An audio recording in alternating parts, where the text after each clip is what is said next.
Thank you, Madam Chair. I just want to, I got in a little late, had another meeting, but I want to recognize Dr. Tallies from our congressional area, and I appreciate your effort and energy coming up here because I know all the doctors are busy. And maybe, I don't want to be redundant, maybe it was said, but did you find your return on investment in terms of energy and time and the investment? And I'm sure you probably talked about it, but I hear so much about these electronic records and it's going to save us a lot of money, and I'm sure I agree with the Congressman, that's the future. But I was just curious, as it relates to your practice, what have you found the efficiencies? Have you been able to have less employees, or what's happened in essence as a result of putting your system in? Sure, thank you. I was just discussing this with my administrator, with whom has been through this process with me, this triplicate process over the last 12 years.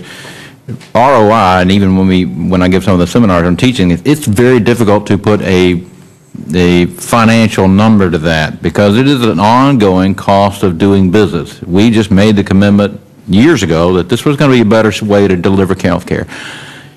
ROI is more of physician satisfaction. Are there cost savings? Clearly, when we first did this system, our transcription cost dropped 90%. But as someone has pointed out, it's a paper-less system, not a paper-free system. So you still have a lot of the world who sends you paper, even if you are electronic. Now it's voice recognition, and we are in the upfront of doing voice recognition. This is going to give us some cost savings even off the last 10%. Technology has gone forward. Am I going to get an ROI on that? When you then calculate in the upgrade cost and cost of doing business, such as mentioned, when it was sort of a shock figure, it's going to be very difficult for me to tell any physician, oh, this is how much it's going to save you, because as cost of staff and everything else goes on, it may just keep you from going under faster in today's current market. Yeah, I think it's inevitable. I think the other thing that's been brought up just since I've been here is the whole generational thing. I know a lot of doctors in their 50s, and they're just hoping to get out of their retirement and they don't have to get involved. They know it's coming.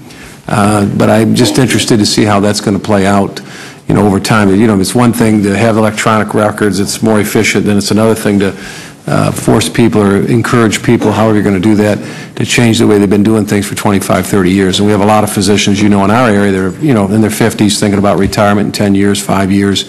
And I know it's been touched on a bunch here today. What's your thoughts? Any additional thoughts on that? Our current teaching is that if you're not thinking about practicing more than 5 years, don't bother. And so, because the transition of the cost and then trying to make it proficient enough for you in a small practice is probably not worth that, with one exception, and then that would only be if you intend to sell your practice someday. Whoever buys your practice is going to want an electronic format. Absolutely. The unusual thing about who is willing and who is not is, even through the neurosurgeons across the country, it's been somewhat of a dichotomy. I find just as many of those who are in their 45 to 50 year age group who want to embrace electronics, and their junior partners do not want them to invest. And as someone says, if you have all these residents coming out who are used to the electronic format, they may well be because they were trained on one system and they're used to that.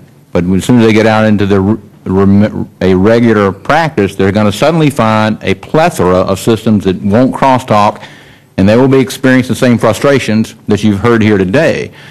It's going to be just a gradual paradigm shift, and unfortunately, it's going to take a lot longer than the vast majority of any of us would prefer.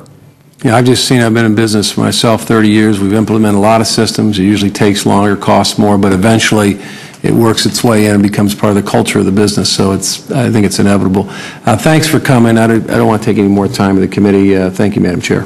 Yield back. Thank you.